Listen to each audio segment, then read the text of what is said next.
দেখুন কত রঙের সবজি, তাই ভাবলাম অন্য কিছু বানাই। তাই বানাতে চলে এলাম চিকেন স্যুপ।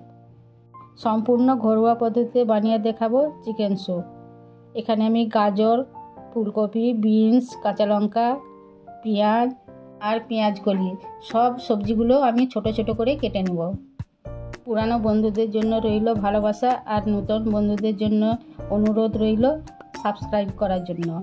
আমার সবজিগুলো কাটা হয়ে গেছে, এবার চলে যাব কড়াইতে। কড়াইতে আমি বাটার দিলাম 1 চামচ। আমি বাটার দিয়েই তৈরি করব এটা। বাটারটা গলে গেছে, এবার আমি দিয়ে দিলাম 8-9টা গোলমরিচ। গোলমরিচটা ভালো করে লাল লাল করে ভেজে নেব। সুগন্ধ উঠতে আমি দিয়ে দিলাম একটা তেজপাতা। তেজপাতাটাও একটু লাল লাল হয়ে গেল, তারপর দিয়ে দিলাম আমি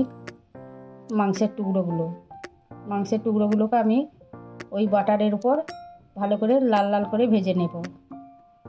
আমার প্রায় ভাজা হয়ে গেছে, এবার আমি দিয়ে দেবো 1.5 বাটি জল।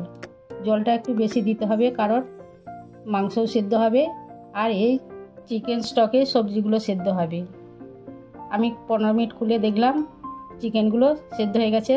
চিকেনগুলো তুলে রেখে দিয়ে এই স্টকের উপরেই আমি সবজিগুলো একের পর এক দিয়ে দিলাম।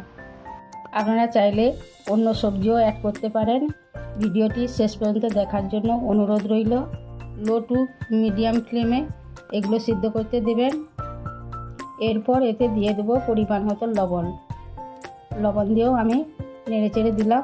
তারপর দিয়ে দিলাম গোলমরিচের গুঁড়ো।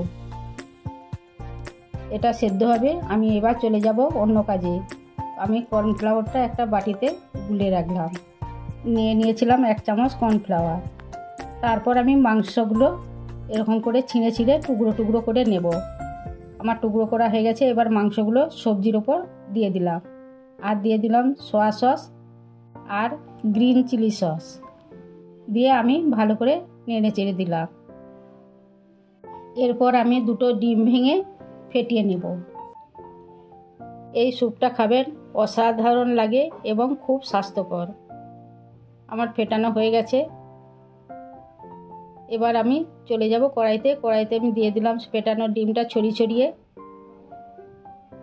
দিয়ে আমি ভালো করে নেড়ে চেড়ে দিলাম। ফুটে উঠলে দিয়ে দেবো কর্নফ্লাওয়ারের ব্যাটারটা, দিয়ে আমি ভালো করে নেড়ে চেড়ে দিলাম। তৈরি হয়ে গেল আমার ঘরোয়া পদ্ধতিতে চিকেন স্যুপ।